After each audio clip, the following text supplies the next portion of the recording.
What is going on, everybody? It is your boy Descapens, and today, as you can see, I have a couple of fountain pens just kind of sitting here. And they're just kind of chilling, and it's like, what are you doing, gang? Why are you guys just sitting there? And they're like, well, Desk kind of put us here and stuff. And the reason why I put them there is because we have a bottled ink review, and all three of these pens are inked up with it.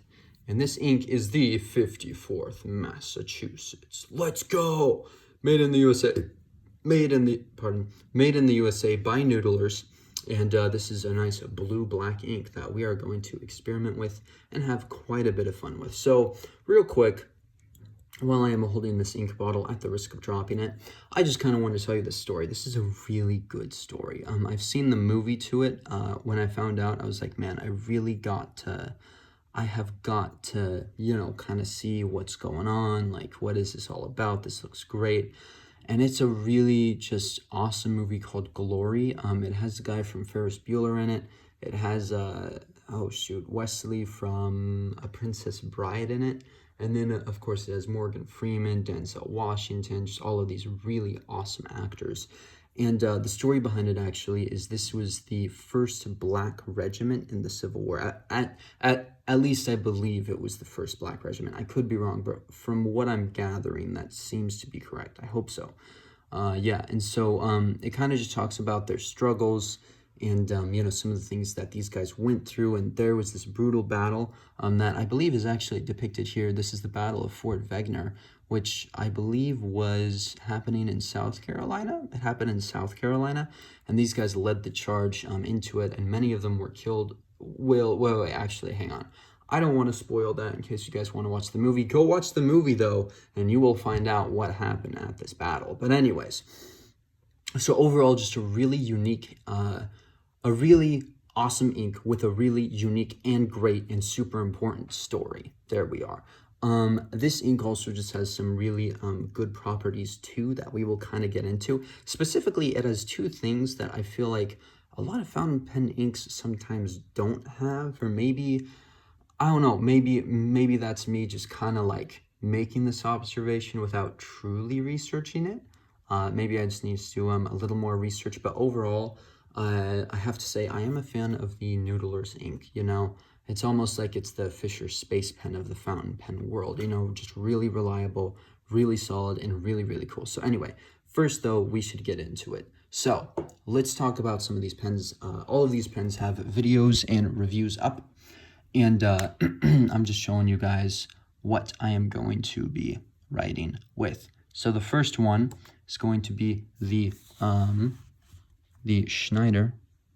Oh man, look at how globbed that is. I apologize. The Schneider Ray fountain pen.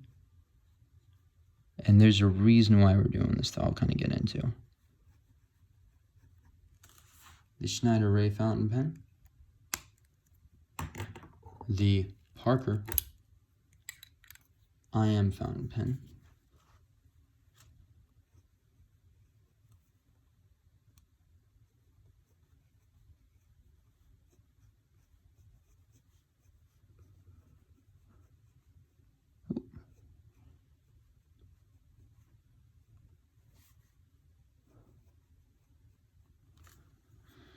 And then, of course,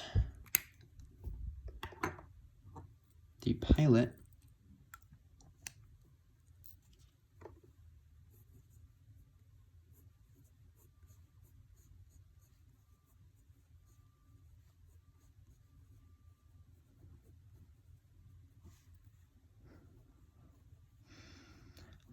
E95S fountain pen, and man, that was smooth. And so the reason why we're doing this, oh, and by the way, all of these fountain pens are in a medium nib. I just want to let you all know that. So there's not really any nib variation. The reason why we're doing this is because I kind of want to show the effects of the Noodler's ink and like a few different kind of shaped fountain pen nibs. Because if you kind of look closely, you'll see there's one nib. Wait, hang on. There is one nib. There is another nib. Admittedly, my spacing was kind of bad. And here is our our last nib. Boom.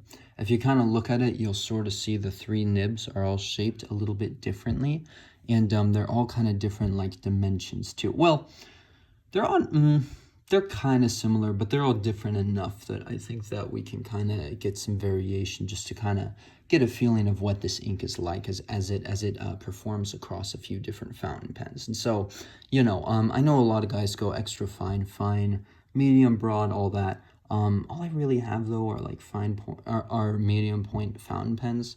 So I would kind of prefer just to do that and just to like show you guys that. So, you know, okay, cool. So the first thing I'd like to do here is I'd like to start off with just a little smear test, you know, and for the smear test, what I am going to do, I'm actually going to move these guys off real quick, and I will kind of bring them back as we keep going.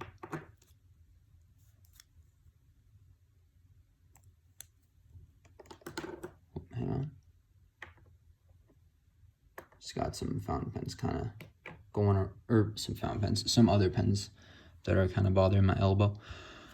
So what we're going to do is we're just going to write smear, and we all know that this is going to smear, which is fine, but, you know, we're just going to see how much, how much is going to smear with each thing, but I forgot to count to 3, so I'm going to count to 3, then I'm going to smear it.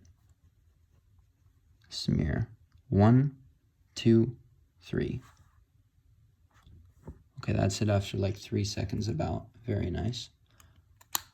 Now we're going to do that again with our beautiful Parker. Love this pen.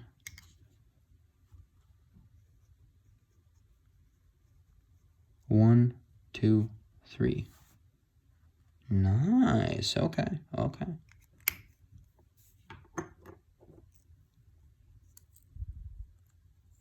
Then we're going to go with our Pilot. Our gold nib. Smear. 1, 2, 3. Okay. Well, very, very interesting, my friends. So that right there is really interesting. I think I just need to clean off this nib a little here. And then I'm going to kind of retry that, and we're just going to see what exactly happens. Let me just kind of... All right, there. Hang on. Yeah, okay. That is much, much better. I'm just going to... Yeah, we're just going to try this one more time. 1, 2, 3. Okay, so those results were definitely a little bit better, right? Yeah, so overall the smearing doesn't actually look too bad. I hear that this fountain pen, or that this bottled ink's smear time is about 9 seconds. There's this guy who just does a lot of, oh boy, I'm trying to remember what his name is. I think it's an ink guy. I think it is. And the dude just does like bottled inks, and he has a couple of Jinhaos in all of the different nib sizes that he kind of just like talks about. Yeah, and so yes, overall kind of cool. Yeah, and so he says that that the Noodler's 54th, its dry time is about 9 seconds. And another thing that's really interesting about this ink is that it supposedly can also be used as a highlighter. And, you know, I think that would be really interesting to try. So for this test, I'm going to write the word highlighter, and then I am going to count to 10 seconds, and then we're just going to try that out. So here we go.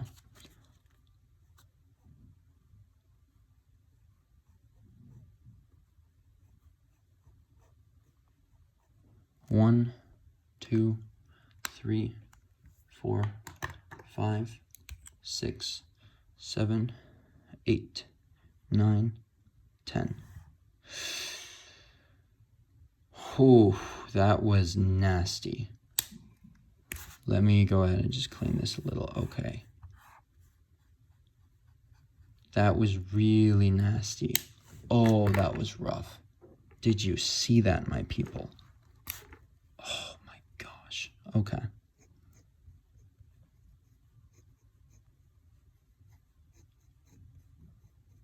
One, 2, 3, 4, 5, 6, 7, 8, 9, 10. That was weirdly a lot better. It's kind of, this IM's kind of performing really well, and I kind of wonder why. Okay. Let's go ahead again.